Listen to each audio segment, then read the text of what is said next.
Ended the song a little soon that time, a little off key on that one, but I apologize for that. But that song, once again, is from Next Halen. A loyal listener of the program, Johnny Johnson, his brother Derek Johns, made that song especially for this show. So you'll hear that music only here on the Outlaw of College Football. Now, today we're going to come in here and we're going to talk about the situation with David Stone. A lot of people have been asking me to get on here and do a podcast about it. I haven't had time to put one together.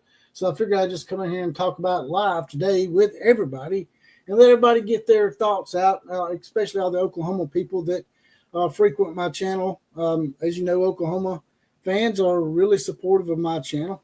They're one of the most supportive fan bases of this channel. So I figured I owed it to them to come in here and let's touch on this situation because in some ways, to me, this situation with David Stone is such a head scratcher. I just figured, from all the stuff that was said through the offseason, how he was coming around and how he's went into those winter programs with Oklahoma and Brent Venables and progressed, gained 18 pounds. From all indications, it was that he was busting his ass to get it done in order to be a part of Oklahoma in the future. But I got an article I'm going to pull up real quick. And like I said, this situation is almost worse to me than the Nico Amaleva. I can't even say his last name half the time. Nico Amaleva. It's almost worse than that because at least with Nico, you knew there were some rumblings there. But with David Stone, it was like he was all about Oklahoma. Grew up in Oklahoma City, grew up an Oklahoma Center fan. Even said numerous times when interviewed and quoted on his X account as saying that NIL had nothing to do with his decision. And, even when he said that, I sort of rolled my eyes because we all know that it does have a little something to do with it, with everybody, whether they want to admit it or not. But we got a few people on here in here already. We got Fred Bagley in the house. He's got his badge. He's deputized. What's up, Outlaw? What's up, Fred? John Ritchie's in the house, as well as Robert Bacon. Oklahoma can't afford to be 3 deep at defensive tackle. Yeah, I heard that there was some Jim Nagy had a little something to do with this as well. Charles Everidge, it's WrestleMania weekend. Yes, it is. Yes, it is, and that's why I'm getting this in before WrestleMania starts, Charles, because I want to watch that first match myself. I think it's going to be I think it might start out with the world title match, the Raw title match with Gunther and Jey Uso. But that's another topic for another day. Turd Ferguson's in the house as well. May have been a big difference of opinion now that we have a new GM between them and the new guy, Nagy. Exactly. Now I'm going to go ahead and pull that article up real quick, and I'm going to jump around here on it. I'm not going to really read it verbatim, although some parts I probably will. It's just disgusting to me, man. I just can't believe it. I just can't. Let's see if I got the correct one pulled up for you guys. No, that's the wrong one. My mistake.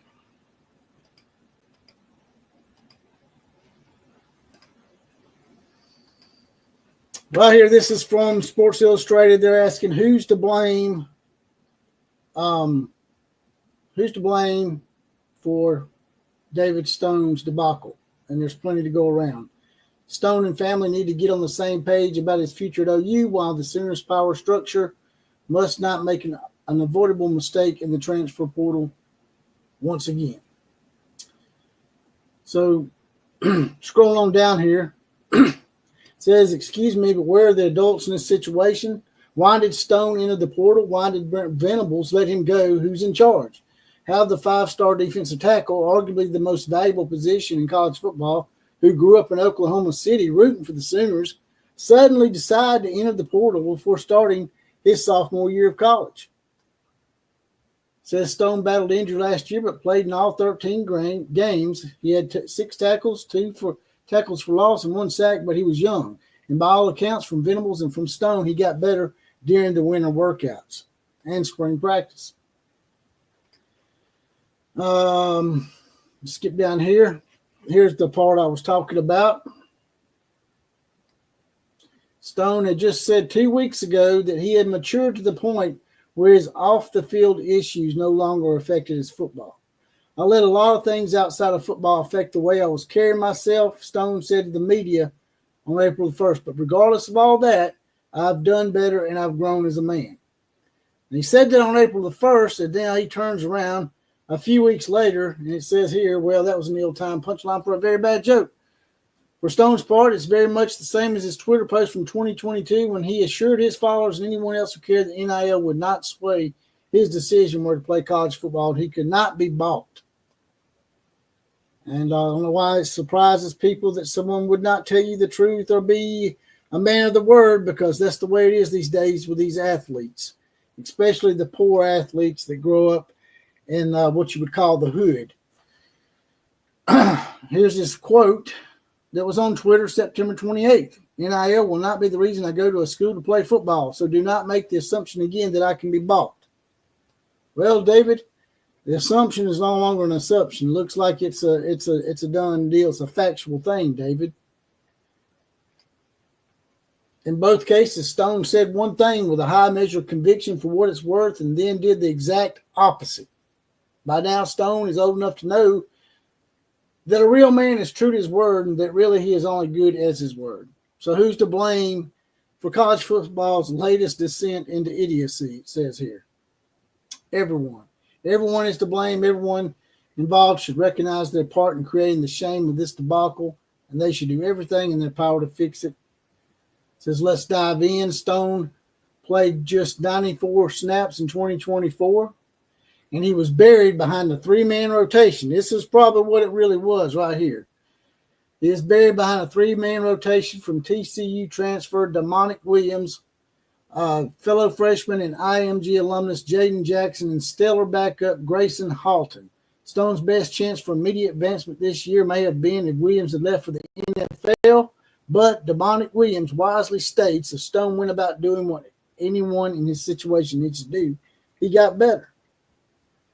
Stone immersed himself in Jerry Schmidt's winter workouts and grew from 295 to 313. And it was lean muscle, it says. And skipping on down here, it says a lot of people don't know, but like when it comes to weight room, I was never really a weight room guy, Stone said, but I love working hard. So when I got with Schmidt this season, it was like, man, it was a jump. He was pushing me every day. So as you can see by all indications, he's putting the work in and he's busting his ass to get there and do what it takes to get into the starting lineup at Oklahoma. But all of a sudden, and even in April the 1st, he's still saying the same things, that he's grown from certain things off the field that may have been hurdles for him. But yet, a few weeks later, he suddenly changes his mind. As you see here, Jaden Jackson with a tweet with a broken heart. They play about the same situation. So Jaden's actually playing. So for Jaden, it might not be a big of a deal to him, but it is for Stone. Down here they say Stone's family. Program insiders have told me that it's not Stone pushing the lead, but his family. They've been insistent that he maximize his monetary value ever since he became a priority recruit, and that's great advice, good parenting. Who could say otherwise? But, this is a big but, they are leeching off their young provider. Has David Stone, his NIL money, became a walking ATM for his family and close friends? Sounds familiar, don't it? Just like the Nico Amaleva situation. And I hate to agree with Cam Newton, but Cam Newton made a point about this on one of his shows. He said basically these guys, yes, $3 or $4 million is a lot of money, but you're ditching your development and ditching your opportunity to learn and grow by staying in one system. I understand there's going to be times when you do have to transfer. If you've been in a program 2 or 3 years and you ain't getting no playing time, yeah, transfer. But don't transfer after 1 year or half a year. You're not getting any development. Just like Cam Newton said, you're trading in the opportunity possibly at making $40 or $50 million, generational wealth, for just good wealth. I mean, average wealth in today's society. So these family members get so greedy so quick. They see the millions of dollars coming out, the $3 or $4 million, and they don't realize that there's so much more out there for their child that they're basically stunting the growth of their own child and hurting him long term. Because yeah, you can get your 3 or 4 million now, but shit, that might be gone within less than 5 years, 10 years if you don't invest it right. You go to the NFL, you make 30 or 40 million dollars. That's money that you can make a few mistakes with and still be well off and have generational wealth for a few generations. It says, well, that's between them. Family matters should stay behind closed doors, which means even if it's true, it's simply no one's business. Yes, it is. I mean, any other time I'd say, yeah, you're right, it's family business, it's not our business.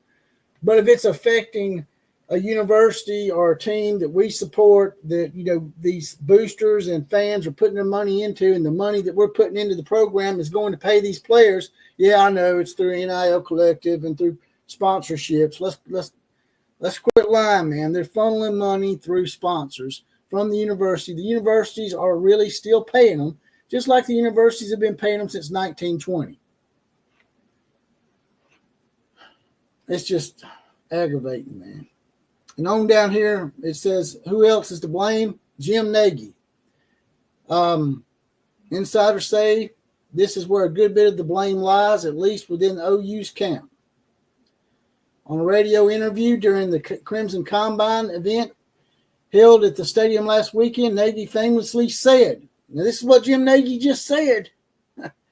Jim Nagy famously said of Nico Amaleva in Tennessee's collision, this can't happen here. Damn, Jim. I mean, I know a lot of y'all like Jim. Y'all got high hopes for Jim. But Jim really made himself look pretty stupid right here. Jim Nagy said it can't happen here. It can happen anywhere, Jim. You're not some Superman GM. Yeah, you're a GM of one of my favorite teams, Oklahoma. But, buddy, you really shouldn't have said that, because now you got egg on your face. Nagy it says here, Nagy is the Sooners general manager. He's supposed to be an upgrade from Curtis Lofton, the beloved All-American who held the position and left for a ministry job. Nagy's hire was a step in the right direction, who finally, 4 years after the transfer portal and blah, blah, blah, blah, blah, got serious managing team personnel, speaking of Oklahoma. But not like this. One source said that the Sooners have tried to get a handle on the mechanics for paying for a roster, basically figuring it out as they go. What? Listen, restructuring and really reallocating is one thing. If OU has only an X amount of dollars for a roster, the market for defensive linemen is Y amount, and the pay scale for a backup defensive lineman is Z amount. Then there's a surface level sensibility to what's happening. So basically, it's saying here, Stone, as you scroll on down here, where does it say? I saw it down here. Yep. Basically, it's saying that Stone was asked to take a pay cut. So he was buried on the depth chart from what they're saying behind 2 or 3 players. So basically, he's the 3rd or 4th string defensive lineman. So, yeah, you are going to take a pay cut, David. And as Nico's finding out, just because you leave and you used to be a 5-star, don't mean you're still a 5-star, buddy. And you may go out and get you another deal and make you some money somewhere. But in the long term, you need to tell your parents, as much as you love them, that you need a qualified agent to do this shit. Quit letting parents and people from your family run your business affairs. It's a recipe for disaster. I mean, there's few examples out there that haven't been disasters. But for the most part, you need to hire a qualified agent or somebody to take care of this that's been there and done that, and not trying to get what they can get out of you before you go off to the NFL and leave them behind. That's all it is. They're afraid that he's going to go off the NFL, and then he's going to get smart, cut ties a little bit, and not give them as much money. Like they said earlier in the article, people are mooching off of these young players. So I'm going to stop that article there for now. I'm not going to read the rest of that. I think they're blaming Brent Venables too. How could Brent Venables not know that this was about to happen? How can you not see that happening? I mean, how can Jim Nagy not see this coming? These players, man, they have no bacooth about themselves anymore. It's disgusting, man. I talked to Killer Breeze about it, and I know people's going to come in here, well, they got a right to make money too. It's capitalism, blah, blah, blah, blah, blah. I get so tired of that stupid shit, man. I get tired of hearing that stupid word capitalism. It's overused, and it just don't fit sometimes. There's a difference between capitalism and just outright lying to folks and not being a man of your word and just looking like a shady individual. And that's what David Stone is coming off as. Him and his family seem a little shady because of the stuff he said leading up to this. So, I mean, if people don't trust you anymore, I mean, you can only blame yourself at this point because of what you're saying and what you're doing and how you're carrying yourself. Yeah, I know. Coaches can leave anytime they want. That's another one. That's another excuse they use. But coaches have to pay a buyout. Coaches get penalized. And players, if they're going to come in here and take monies from a university or an organization, then an organization or that team should be recouped. Can't even speak today. Recouped somehow. Just like in the NFL. If Miami has a player that Green Bay wants, Green Bay can't just come down there and take him and Miami just lose their money. Miami has to be made good somehow, either recouped through money or draft choices or another player in return. These players are given an unrealistic view of how life's going to be treating them in their chosen profession, which is professional football. And most of them's not even going to make it. And the little $3 or $4 million they made in pissing off universities that would probably stood behind them after they graduated, even if they don't make it in NFL, teams like Alabama and Oklahoma and other blue blood programs and other big-time college football programs have programs for their alumnus and their football players after graduation. But if you leave that university and just ditch them and piss on them, they're not going to try to help you in the future. They don't care how many games you want them while you're here. If you ditch them and screw them in the public eye, it's going to probably make them not want to help y'all in the future.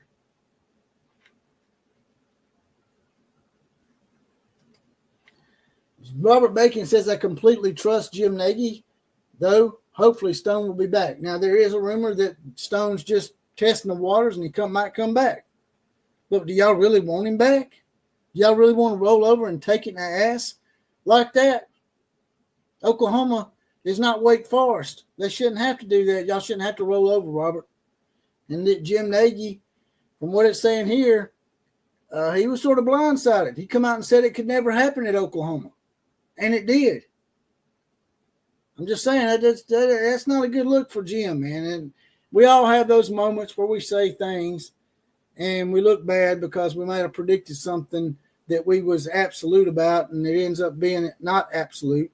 So you could probably forgive Jim for this one mistake, but still, it still don't look good for the immediate right now, Robert, in my opinion. It just don't look good for Jim Nagy for him to say what he said and then this to immediately happen within a month.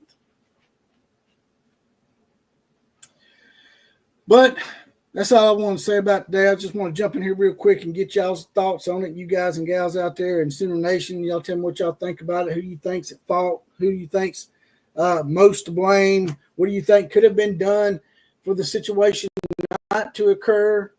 Is it David Stone's family? Is it David Stone? Is it both of them? Is it Jim Nagy? Is it Brent Venables? What is y'all's thoughts? Drop it in the comment section.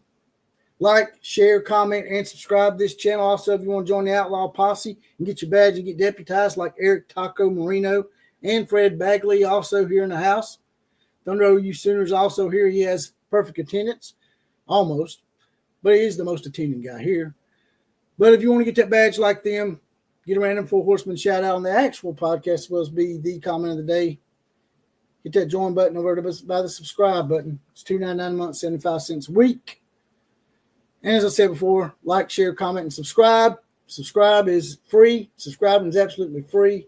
And it pushes us out pushes the algorithm and gets this party bigger and stronger for us and keeps the program going. And it's absolutely free. Just hit the subscribe button. Just takes 5 seconds, less than that. KMCA to all the other teams, class is now officially dismissed.